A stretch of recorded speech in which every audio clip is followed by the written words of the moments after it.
উৎপন্ন হয়ে ভাগীরথী প্রথমে এসে পৌঁছে গঙ্গোত্রী চার ধামের একটি অন্যতম ধাম হল গঙ্গোত্রী। পুরাণ অনুযায়ী গঙ্গোত্রী হলো সেই স্থান যেখানে মহাদেব নিজের জটা থেকে গঙ্গাকে মুক্ত করেছিলেন। আপনারা কি জানেন উৎপত্তি স্থল থেকে দেবপ্রয়াগ পর্যন্ত গঙ্গা কেন ভাগীরথী নামে পরিচিত? কথিত আছে যে রাজা ভগীরথ মা গঙ্গাকে স্বর্গ থেকে আবাহন করে নিয়ে এসেছিলেন। রাজা ভগীরথ নিজের পূর্বপুরুষদের আত্মার শান্তি কামনায় মা গঙ্গার সমস্যা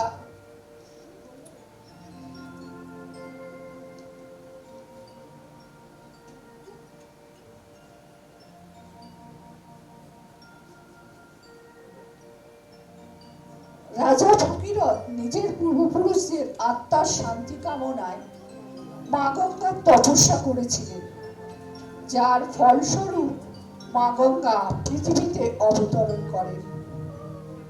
গঙ্গোত্রী মন্দির থেকে 500 মিটার দূরে অবস্থিত সূর্যকুণ্ড, যেটি ভ্রমণ পিপাসু মানুষের কাছে বিশেষ প্রসিদ্ধ একটি স্থান। বলা হয় যে সূর্যকুণ্ডে মা গঙ্গা যখন পতিত হয় তখন সেখানে রামধনু সৃষ্টি হয়। লোকমুখে শোনা যায় যে এখানে একটি প্রাকৃতিক শিবলিঙ্গ আছে। পৌরাণিক কথা অনুযায়ী গঙ্গা যখন স্বর্গ থেকে অবতরণ করেন তখন এই সূর্যকুণ্ডে মহাদেব জটা থেকে তাকে ধারণ করেন। আরো শোনা যায় যে পৃথিবীতে আগত সূর্যরশ্মির প্রথম কিরণ এই সূর্যকুণ্ডে এসে পড়ে। বলা হয় যে শীতের মৌসুমে যখন অত্যন্ত তুষারপাতের জন্য মানুষ কিছুটা নিজের থেকে নেমে বসবাস করেন, তখন স্বয়ং দেবতাগণ এখানে বিরাজ করেন। গঙ্গোত্রী শহরে গঙ্গাকে দূষণমুক্ত করার জন্য সরকার থেকে সুয়েজ ট্রিটমেন্ট প্ল্যান্ট পুনর্নির্মাণ করা হয়েছে। গঙ্গোত্রী শহর যত হোটেল, ধর্মশালা, সাধারণ মানুষের ঘরবাড়ি আছে, সেখানকার সমস্ত শৌচালয়ের ময়লা একটা জায়গায় সংগ্রহ করে তারপর সুয়েজ ট্রিটমেন্ট প্ল্যান্টে তাকে পরিশ্রুত করে তারপর গঙ্গাবক্ষে পুনরায় ভাসিয়ে দেওয়া হয়। এইভাবে প্রতিদিন প্রায় 1 মিলিয়ন লিটার ময়লা পরিশ্রুত করে গঙ্গাবক্ষে ভাসানো হয়। এরপর আমরা যাব গঙ্গনানী। এখানে একটি উষ্ণ প্রস্রবণ আছে। কথিত আছে যে ঋষি পরাশর এখানে তপস্যা করেছিলেন, যার ফলে এই ঠান্ডা বাতাবরণে উষ্ণ প্রস্রবণের সৃষ্টি হয়েছে মানব কল্যাণের জন্য।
বাঁশিনি শিখে ডাকে দিয়া হাত ছানি রে অকুল দরিয়ায় বুঝি ভুল নাই রে আমার ডুবাইলি রে আমার ভাসাইলি রে অকুল দরিয়ায় বুঝি ভুল নাই রে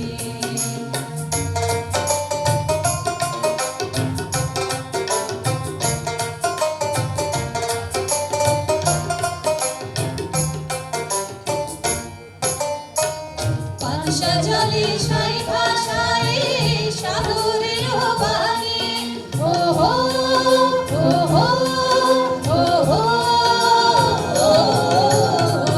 পাংশা জলে সাই ভাষায় সাগরের বাণী আমি জীবনের ভেলা ভাসাইলাম জীবনের ভেলা ভাসাইলাম কেউ না তা জানে রে অকুল দরিয়ায় বুঝি ভুল নাই রে আমার ডুবাইলি রে আমার ভাসাইলি রে অকুল দরিয়ায় বুঝি ভুল নাই রে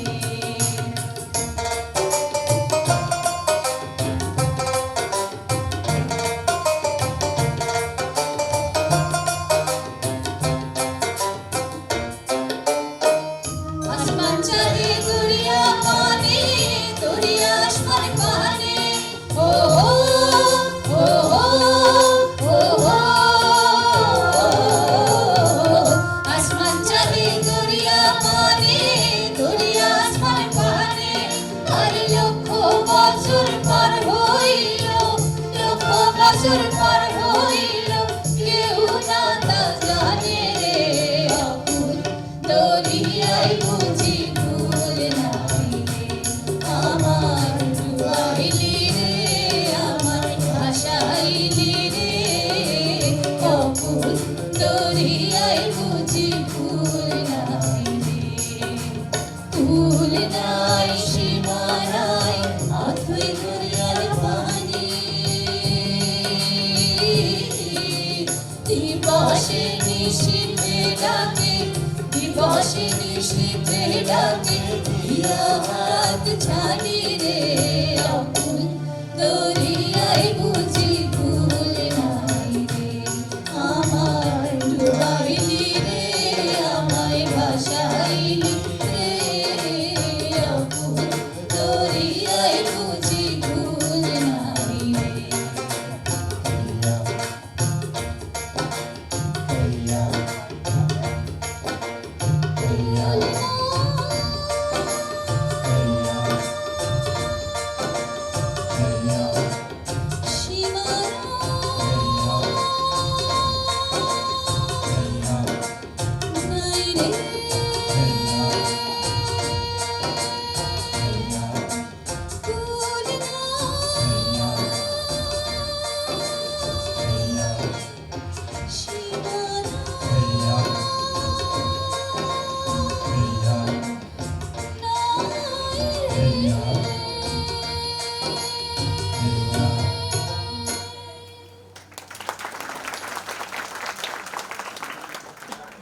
প্রয়াগ কথাটির অর্থ হলো দুই নদীর মিলনস্থল।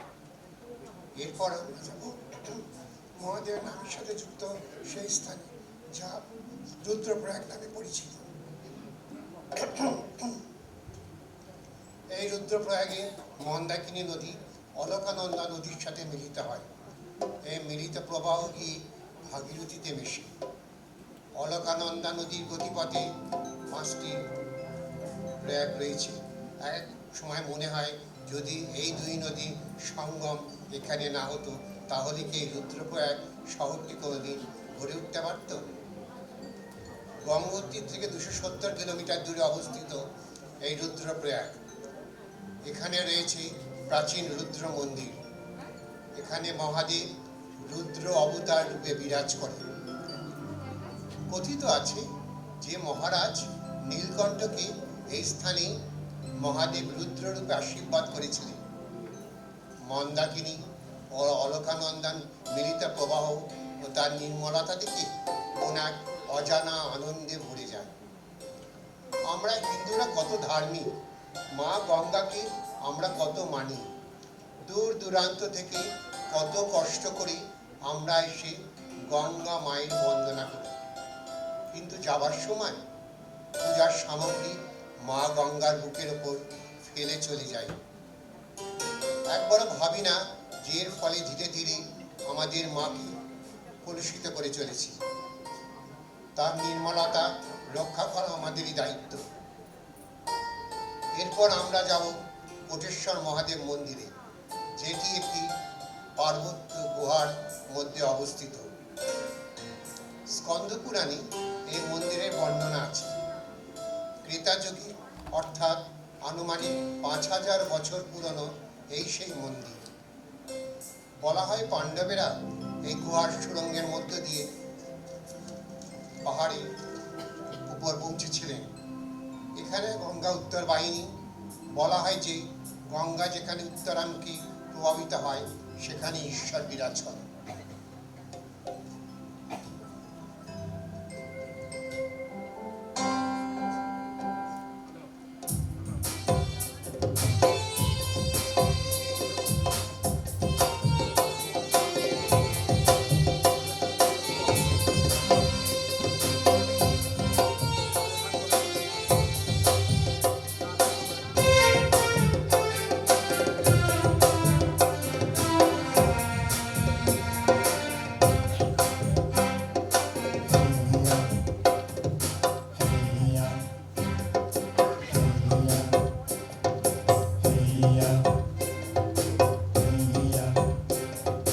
देखो देखो एक नदी बल खा के चली रे, अरे सुनी सुनी वादी में लहरा के चली रे, सारी पत्थर चट्टाने पिघला के चली रे, थोड़ी शीतल फुहारे बरसा के चली रे, देखो चली कल कल छल छल चंचल भागीरथी रे। बाबा हिमालय की नन्ही लाडली बिटिया, अरे सारे जहां की वो गंगा मैया बनी रे। जब उसने छुआ माटी को तो जिंदगी जागी, धरती के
বলা হয় যে দেবপ্রয়াগ হলো এমন একটি স্থান যার অলিতে গলিতে দেবতাগণ বিরাজ করেন, যেখানে অলকানন্দা ভাগীরথীর সাথে মিলিত হয়ে গঙ্গা রূপে প্রবাহিত হয়।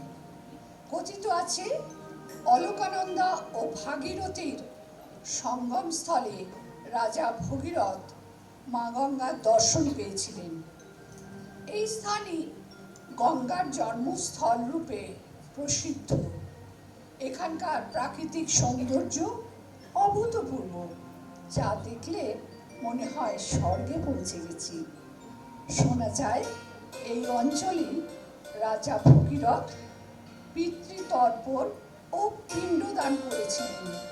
হিন্দু ধর্ম অনুসারে দেবপ্রয়াগ শ্রীবিষ্ণুর নাভিস্থল।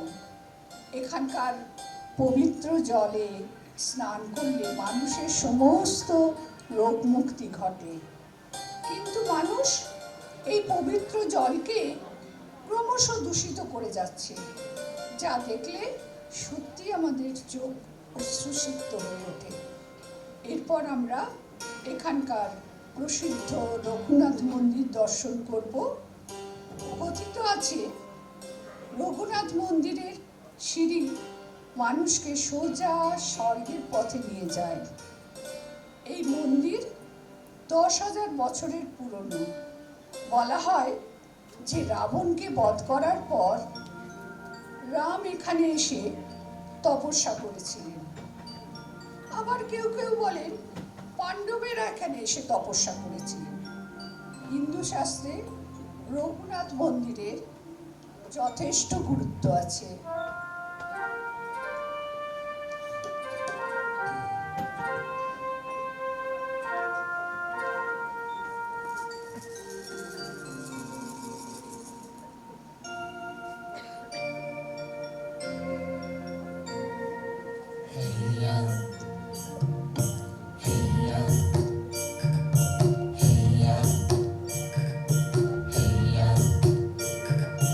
গঙ্গা গঙ্গার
এরপর আমরা যাব গঙ্গার তীরে অবস্থিত ঋষিমণিদের পবিত্র শহর ঋষিকেশ, যেখানে নিজেদের শরীর ও মন সুস্থ রাখার জন্য দেশ বিদেশের মানুষের সমাগম হয়।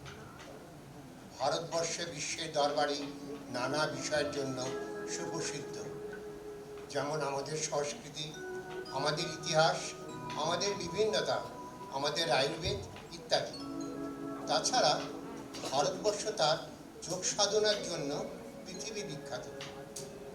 ভারতের এই যোগ সাধনার রাজধানী হল Rishikesh. Rishikesh the spiritual destination of India নামে প্রসিদ্ধ। এখানে রয়েছে মহর্ষি মহেশযোগী 84 কোটি আশ্রম, যেটি দ্য বিটেলস আশ্রম নামে পরিচিত, কারণ দ্য বিটেলসদের সদস্যরা কিছুদিনের জন্য এখানে এসেছিলেন। বিটেলস হল 4 জন সদস্যের একটি পৃথিবী বিখ্যাত রক গ্রুপ। বিটেলসদের আসার ফলে বিদেশি পর্যটকদের কাছে এই স্থানটি বিশেষ আকর্ষণ কেন্দ্র হয়ে উঠেছে। এই আশ্রমে মহর্ষি মহেশযোগী তার সারা জীবনের সাধনার ফল সকলের মধ্যে বিতরণ করেছিলেন। আজ থেকে প্রায় 50 বছর আগে মনের শান্তি খোঁজার জন্য দ্য বিটেলস মহর্ষি মহেশযোগীর কাছে এসেছিলেন। বলা হয় তাদের সব থেকে বিখ্যাত সুরগুলি সৃষ্টি হয়েছে এই স্থানে। এই আশ্রমে 84টি কুটিয়া ছিল, যেখানে আধ্যাত্মিক শিক্ষা দেওয়া হতো। ঋষিকেশ একটি খুব সুন্দর শহর। এখানে গঙ্গায় যাতে কোনো নোংরা জল সরাসরি এসে না পড়ে, তার জন্য সরকার থেকে নানান ব্যবস্থা গ্রহণ করা হয়েছে। এখানে সন্ধেবেলায় গঙ্গারতির অপরূপ দৃশ্য দেখার সুযোগ মেলে, যা আমাদের মনকে অপরূপ তৃপ্তি প্রদান করে। ভারতের এই প্রধান নদী গঙ্গাকে দূষণমুক্ত রাখার জন্য গঙ্গার তীরবর্তী অঞ্চলে বসবাসকারী মানুষদের মা গঙ্গার পাহারা আদি ভূমিকায় পালন করতে হবে, তবেই এই পবিত্র নদী নির্মলভাবে প্রভাবিত হতে পারে।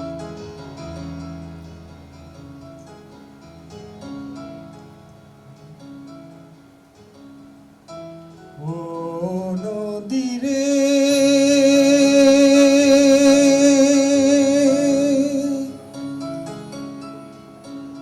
একটি কথা শুধাই শুধু তোমারে, ও নদীরে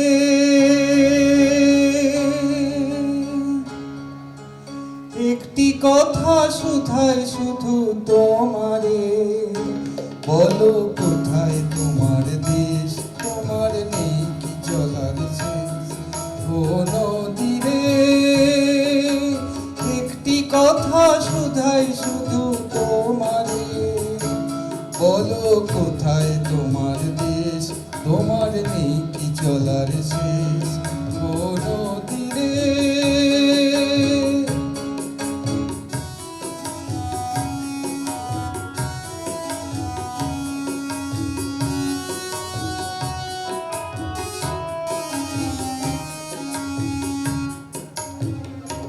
তোমার কোনো বাঁধন নাই, তুমি ঘর ছাড়া কি তাই।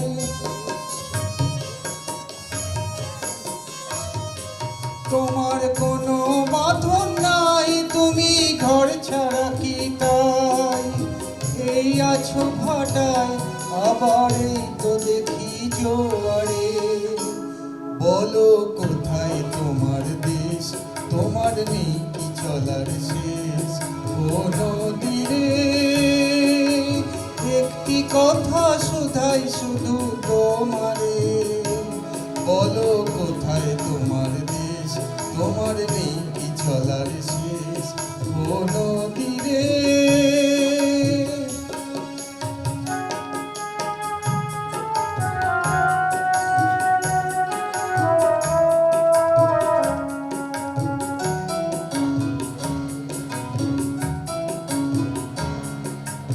একুল ভেঙে অকুল তুমি করো, যার একুল অকুল দুকুল গেল তার লাগি কি করো।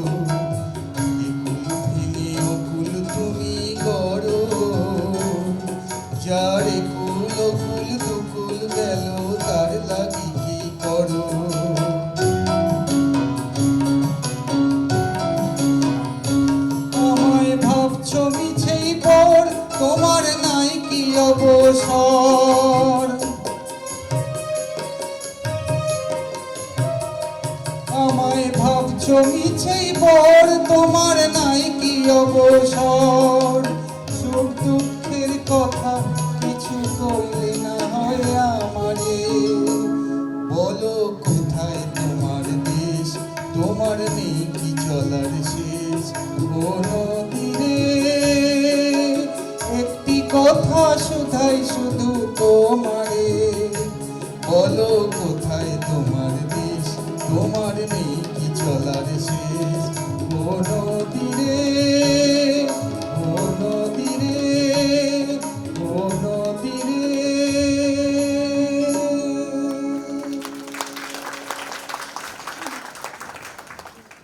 এরপর আমরা প্রবেশ করব হরিদ্বারে, যেখানে হিমালয়ের পার্বত্য অঞ্চল ছেড়ে গঙ্গা প্রবেশ করে সমতল ভূমিতে। ঋষিকেশ ও হরিদ্বার পাশাপাশি অবস্থিত দুটি শহর। হরিদ্বারের কথাটির অর্থ হল হরি অর্থাৎ ভগবানের কাছে পৌঁছানোর দ্বার বা দরজা। একে চারধাম যাত্রার প্রবেশ দ্বারও বলা হয়। প্রচলিত আছে যে মহাদেব এই অঞ্চলে গঙ্গাকে নিজ জটা থেকে পৃথক করেছিলেন।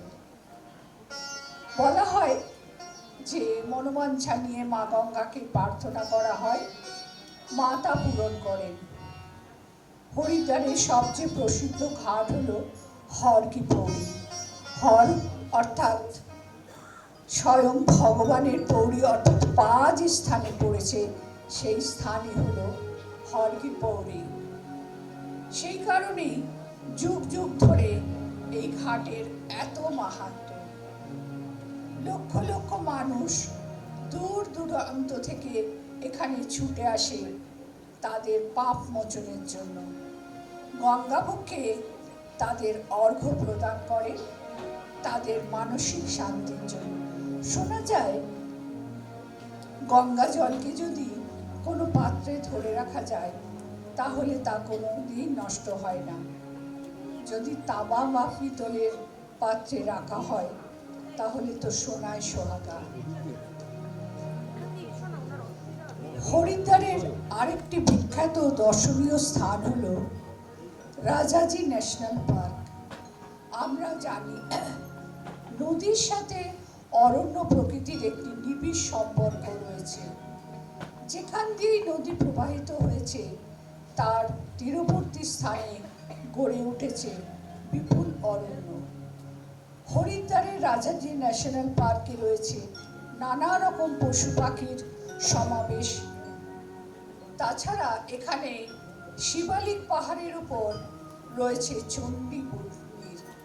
আজ থেকে প্রায় কয়েকশো বছর আগে মাত্র 10-12 জন যুবক মিলে একটি কর্মসূচি গ্রহণ করেছিল, যার নাম পিঙ্ক ভারতী। তারা গঙ্গার ঘাটকে পরিচ্ছন্ন করার কাজ শুরু করে। এরপর আরো কিছু যুবক তাদের সাথে ভলেন্টিয়ার হিসাবে যোগদান করেন। প্রথমে একটি ঘাট থেকে সাফাই অভিযান শুরু করেন। দেখতে দেখতে তারা 120 থেকে 125টা ঘাটের পরিচ্ছন্নতার কাজ করে চলেছে। এখন আমরা যাব পাহাড়ের উপর অবস্থিত মনসা দেবীর মন্দিরে। বলা হয় যে মনসা দেবীর মন্দির দর্শন বিনা মানুষের হরিদ্বার যাত্রা অসম্পূর্ণ থেকে যায়। শোনা যায় যে মনসা দেবীর মূর্তি স্বয়ং পাহাড় কেটে সৃষ্টি হয়েছিল। হরিদ্বার থেকে সব থেকে সুন্দর ও দর্শনীয় জিনিসটি হলো হর কি পৌড়ি ঘাটের গঙ্গা আরতি। এটি প্রায় 160 বছরের পুরনো। এই আরতির একটি বিশেষত্ব হলো যে এখানে দর্শনার্থীদের শপথ বাক্য পাঠ করানো হয় যে তারা গঙ্গাকে দূষণমুক্ত রাখার জন্য যথাসম্ভব সচেষ্ট হবে। হরিদ্বারের গঙ্গা আরতির এক আলাদাই মাহাত্ম্য রয়েছে, যা মনকে এক অপূর্ব তৃপ্তি এনে দেয়।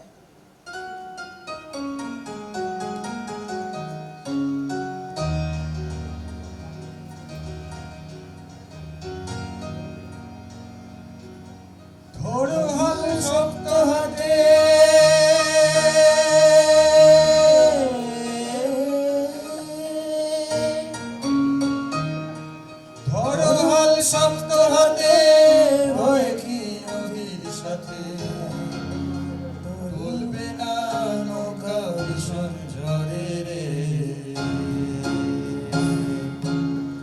মন আমার কেমন কেমন করে ও বধুরে মন আমার কেমন কেমন করে ও বধুরে মন আমার কেমন কেমন করে